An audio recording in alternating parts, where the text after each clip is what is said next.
going out like a sucker, no way.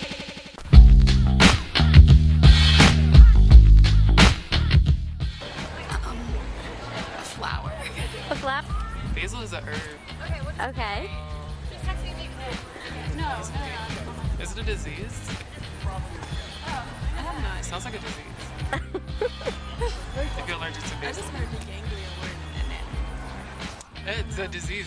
That is one of the taste buds in your mouth that makes you like basil. I don't know.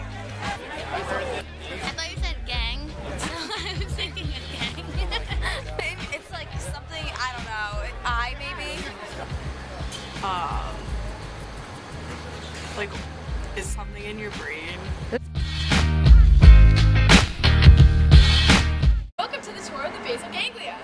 The basal ganglia are a series of related structures located at the base of the forebrain, and they're involved in a number of different processes, most notably regulation of movement and learning. The basal ganglia can cause a variety of disorders, depending on the areas affected and the nature of the disorder. On this tour, we will be visiting the many areas that make up the basal ganglia. We're first going to take a trip over to the caudate nucleus.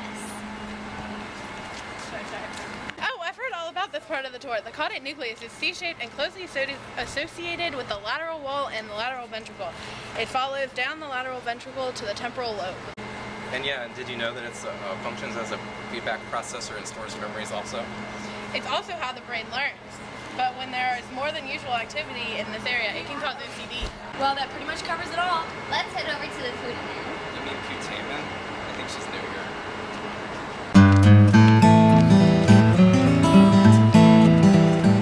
Never seen this part. What's it all about?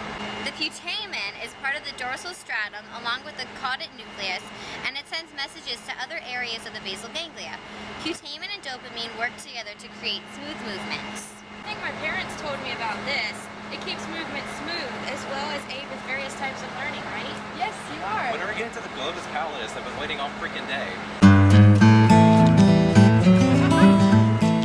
Is medial to the putamen and lateral to the thalamus. It receives input from the dorsal stratum and sends info to the thalamus. It's the main avenue of output along with the substantia nigra. I know. It sends signals out to inhibit movement. And if the signal flow is disrupted, there can be motor consequences, such as Parkinson's disease or restless leg syndrome like my poor grandpa. Now it's the subthalamic nucleus. Let's go ahead and cover this for you. It's ventral to the thalamus and dorsal to the substantia nigra, which means it's under the thalamus and above the substantia nigra. It receives input from the lateral pallidum, which is part of the globus pallidus. It receives neural input from the substantia nigra pars compacta. Did you know Parkinson's can be treated by a device similar to a pacemaker, which stimulates the tissue, which is preferential to surgery? Should we even be here? You guys know your stuff.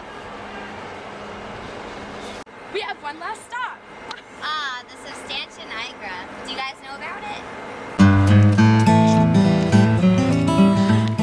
Substantia nigra is found ventral to the subthalamic nucleus. It contains nerve cells that send out fibers to tissue located in both sides of the brain. It also releases neurotransmitters that help control movement, balance, and coordination. And if this is diminished, it can cause Parkinson's disease. Well, I guess that wraps everything up. Yeah, thanks for conducting the whole thing for us. You're welcome. Don't you just love the brain? Yeah.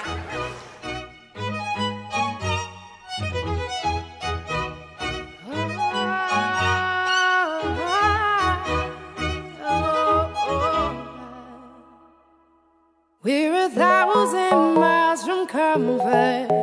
We have traveled land and sea. But as long as you are with me, there's no place I'd rather be.